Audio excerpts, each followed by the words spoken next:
Let's break it down. Suppose that in this position, we are already castled, and at this moment, we play the move knight to c3. If that is the case, black will respond with the powerful move bishop to g4, and this pin is extremely strong for black's pieces, as white will have no effective way to break free. For example, if white tries to escape the pin by moving the queen to e1, black will simply capture the knight, and I imagine no one wants to play with such a weakened kingside. If, instead of this, white tries to drive away the bishop with h3, black will maintain the pin with bishop to h5, and there is no way to escape it unless white pushes the pawn to g4. However, since the king is already castled, this move can be very risky, because black can sacrifice the knight by capturing the pawn. Once white recaptures, the bishop will take back, and the pin is re-established, and here come black's reinforcements with knight to d4 and queen to f6. This is extremely dangerous and uncomfortable for white.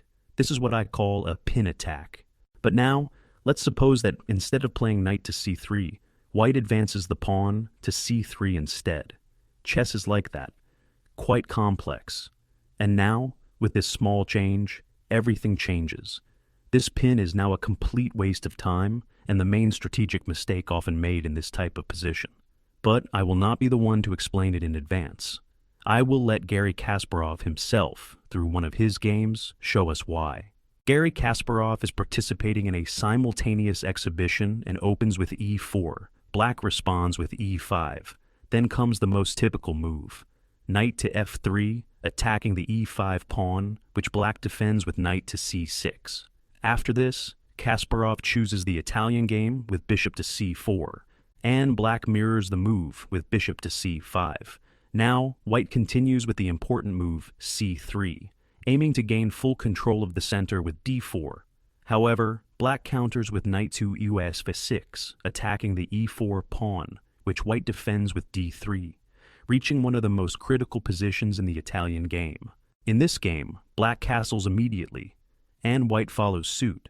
The game now continues with d6, and let us remember, when black plays d6, they relieve the knight on c6 from its defensive duties over e5. This allows the knight to move to a5, threatening to capture white's important light-squared bishop. This threat cannot be allowed, so white retreats the bishop to b3, ensuring a safe haven in c2, one of the benefits of having previously advanced the pawn to c3. After this, we arrive at the most instructive moment of the game. When black decides to place the bishop on g4, the main strategic mistake commonly made in this type of position. And I say in this type of position because it can occur with either the white pieces or the black pieces, in the Italian game or even in the Ruy Lopez. For example, if white had played bishop to bf5, black would respond with a 6, forcing the bishop to retreat to a 4. Then, after b5, the bishop would drop back to b3, reaching the same position, with the only difference being that black's pawns would now be on a 6 and b5. Back to the game. To understand why, in this structure with pawns on d3 and c3, bishop to g4 is a strategic mistake, let me ask you a question. What is the role of this bishop? This is an extremely important piece for black, as it moves on the opposite color of their central pawns. The primary role of this bishop is to oppose white's strong bishop on b3, so when the bishop moves to g4, it forgets its main duty and engages the wrong opponent. Kasparov, of course, understands this perfectly and seizes the opportunity to corner the bishop by immediately playing h3, gaining a tempo, since this move was already part of his plan. For black, the least harmful option would be to acknowledge the mistake and retreat the bishop to d7 or e6. However, if black has committed to placing the bishop on g4, it is clear they intend to maintain the pin with bishop to h5. Now, let us notice something important. Unlike the position in the introduction, the pawn on c3 denies the black knight access to the d4 square, preventing it from increasing pressure on the pin. Moreover, with the pawn on c3, white's queen's knight develops through d2. And now, allow me to ask a second question. What is the plan for this knight? As we already know, in this type of position, the plan is to maneuver the knight all the way to g3 via f1. Once it reaches that square, it will attack the bishop and break the pin, gaining valuable tempos along the way. After this, the game continues with black playing queen to di7. White responds by moving the rook to e1. black follows up with rook to e8, and white's knight reaches f1. Black then plays knight to di8, and now white's knight arrives at g3, breaking the pin as we previously mentioned. The bishop on h5 can no longer remain on this diagonal, and with this, white has successfully freed themselves from the pin and executed their plan while gaining valuable tempos, one with h3 and another with knight to g3. If the threatened bishop captures the knight on f3, black would be giving up the bishop pair without any compensation, which is why the bishop seeks to retreat to g6. Now, something very important to consider. When playing this pawn structure, whether in the Italian game or the Ruy Lopez, after placing the knight on g3, the attacking plan continues, just as Kasparov demonstrates, by bringing the knight to h4, not with the idea of capturing the bishop, but with the intention of invading the f5 square. The game continues with black bringing the knight to e6, and now white follows the standard attacking plan with queen to f3, a strong move. The queen not only helps control the f5 square, but also introduces several tactical threats related to the knight on f6. For example, in this type of position, if there were a pawn on h6, white could proceed with bishop takes h6. After the bishop is captured, the knight would be left undefended, allowing white to capture it with the queen. This is a tactical theme that occurs countless times in similar positions, and I can assure you that if you play with this plan, sooner or later, you will have the chance to execute it. In this example, however, black did not push the pawn to h6, but instead continued with queen to e7. Kasparov then brings his knight to the critical f5 square, attacking the queen. If black moves the queen to f8 to escape the attack, Kasparov would have continued with h4, putting pressure on the bishop and forcing it to trade for the knight on f5 immediately. Because if black, for example, played h6 to safeguard the bishop on h7, what would white do?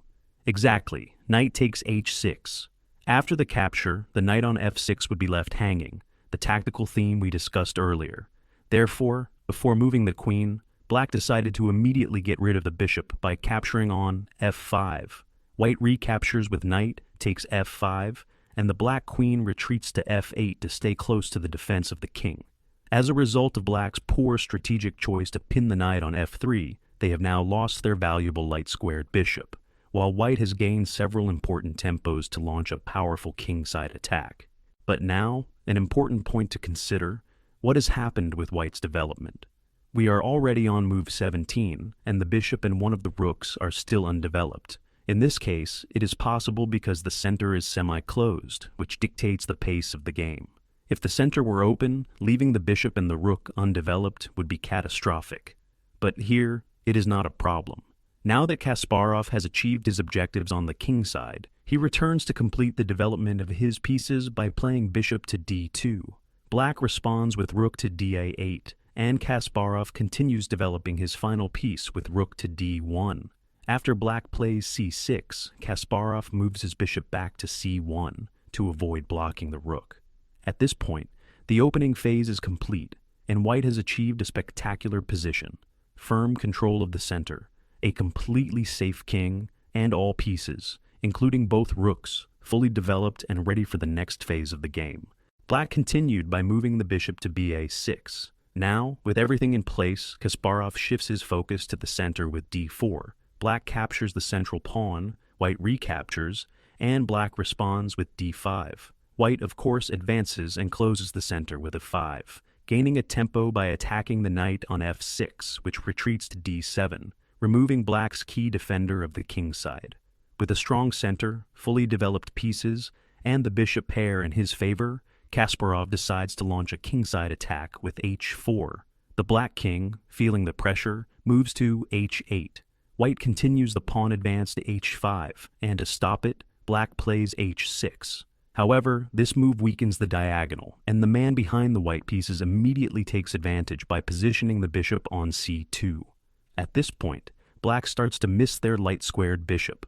Black counterattacks by targeting the rook with bishop to a5, but white is in no rush and simply moves the rook to e2. In an attempt to strike back, black boldly plays ef6. Unfortunately, this is a serious conceptual mistake because when you lose a bishop, You should place your pawns on squares of the same color to compensate for its absence. Here, however, black does the opposite, placing the pawns on dark squares, the opposite color of the missing bishop, further weakening all light squares. Sensing the opportunity, Kasparov goes for the kill with knight to h4, aiming to jump into g6 with a double attack on the king and queen. The black king tries to escape by moving to g8, but then white's queen infiltrates f5, and black deeply regrets losing their light-squared bishop. This battle was never fair. Kasparov was a professional and world champion, while his opponent was just an amateur in a simultaneous exhibition. Kasparov could have crushed any of us in the same way, or even worse. However, this game serves as a perfect lesson, illustrating the mistakes black made and teaching us how to avoid them in our own games. In an effort to survive a few more moves, black moves the queen to f7, but Kasparov swiftly invades with queen to h7. With no choice left, black's king moves to f8, but white continues with knight to g6. The black king is completely trapped, and checkmate is inevitable unless black sacrifices the queen with queen takes g6. After the capture, black has no choice but to resign. Do not forget to subscribe to support me and help me create more videos.